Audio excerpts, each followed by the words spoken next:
To the next question, question number 11. Describe the locus of a point P which moves such that AB square is equal to AP square plus BP square, where A and B are two fixed points. Now, this is a very interesting question. As a matter of fact, this is, as I've told you, this would be the best question that I'm doing in this series of 13 questions. So, before we understand this question, we'll have to look at the property of circles so that we understand this well. So in circle chapter, you have read that, if I have a circle of with diameter as AB, so AB is a diameter, and there is a point P. So I understand that any at any if I take any other point also, let us assume P dash on the circumference of the circle, and I join AP dash and P dash B. I may take this on any side of the diameter. I can take any other point also. Let us assume I take this point Q also. For this also, the diameter has always throws an angle of 90 degree on the circumference of the circle. This is a property that we understand from the circle chapter. So this angle would be 90 degree, this angle would be 90 degree. And once this angle is 90 degree, in this, let me rub this so that we focus on the theorem only.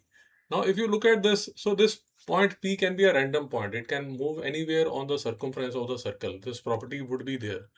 And because this is 90 degree, I can apply Pythagoras also. So AP square plus PB square would be equal to AB square. Because this is 90 degree, I can apply Pythagoras theorem also. Now this point P, as I've told you, this point P can be here also. Again, the same thing would be applicable. This point P can be here also. Again, the same Pythagoras as well as 90 degree would be applicable. So this point P will always satisfy this condition. As long as P is moving on the circumference of the circle, it will always satisfy the condition. Now let us look at the question again. Describe the locus of a point P which moves such that AB square is equal to AP square plus BP square. AP square plus BP square. So I think you would have got your answer where A and B are the fixed points. So you would have got the answer. So the locus of this point P, which is moving as per this condition. So the locus of this point P is actually a circle whose diameter is AB. Whose diameter is AB. A beautiful question. If you haven't understood, please have a look at that again. And you should always remember this property. This is a very well-known property of a circle, that the diameter always throws an angle of 90 degree on any point on the circumference of the circle. Very important property. And because this is 90 degree, I can apply Pythagoras also. Okay, so what you will write it, the locus of point P which moves so that is where A and B is the circle having AB as diameter. Beautiful question. Okay. Next question is easy. Describe the locus of a runner who is running around a circular track and always keeps a constant distance 1.5 meter from the inner edge of the track. So now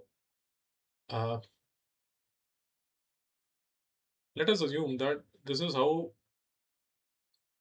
the track is, and let us assume that this is the uh, so you would have seen in the on TV etc. also. So there are different tracks in the circle where the athletes are practicing. So now let us assume that this is the keeps from the inner edge 1.5 meter from the inner edge of the track. So let us assume that this is the track that we are focusing on. This is the track. This is the track that we are focusing on currently. And let me remove the other tracks. Yeah. So the athlete is running in this in this track. So he keeps a constant distance of 1.5 meter from the inner edge of the track. So this would be the inner edge of the track. This would be the inner edge. This would be the inner edge. And the athlete is running, let us say, somewhere here.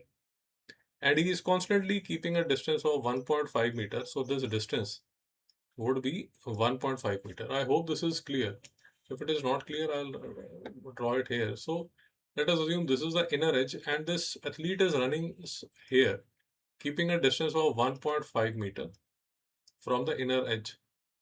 So of course, this athlete will also be running in a circle. If we try to understand, if the track inner edge has a radius of r, then the athlete would be running in a radius of r plus 1.5. So this again, the locus would be a circle.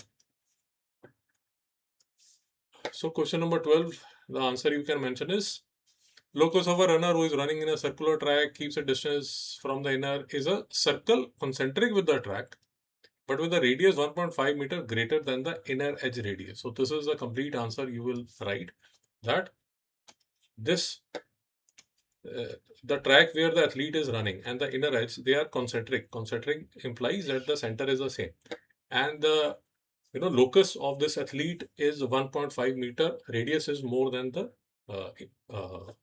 track radius. Okay, so now we come to the last question.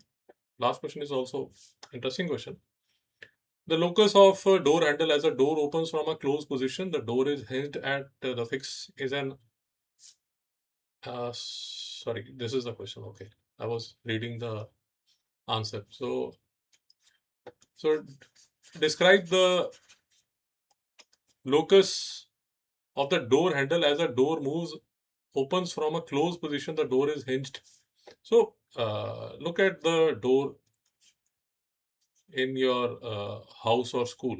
So this is how. So it almost forms a arc whose radius is equal to the distance between the hinge and the if this is the handle. So as the handle would move, it will always form a arc whose radius would be equal to the distance between the hinge, the fixed end, and the moving handle. So it will be an arc. So the locus would be an arc. So that is the answer that I was reading.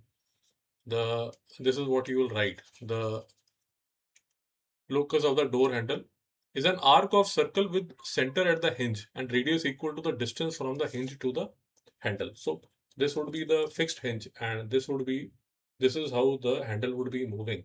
So this would form an arc with the center at the hinge. I hope this is making sense. So I hope this lecture is beneficial to you, and you learned at least few things in this detailed lecture. Chapter wise, I have playlists available on my channel. So please subscribe to the channel. Please share this video among your friends and like and comment. If you have any queries regarding the lecture, please comment and I'll respond. So thanks a lot for watching. Best of luck for your exams. Thank you.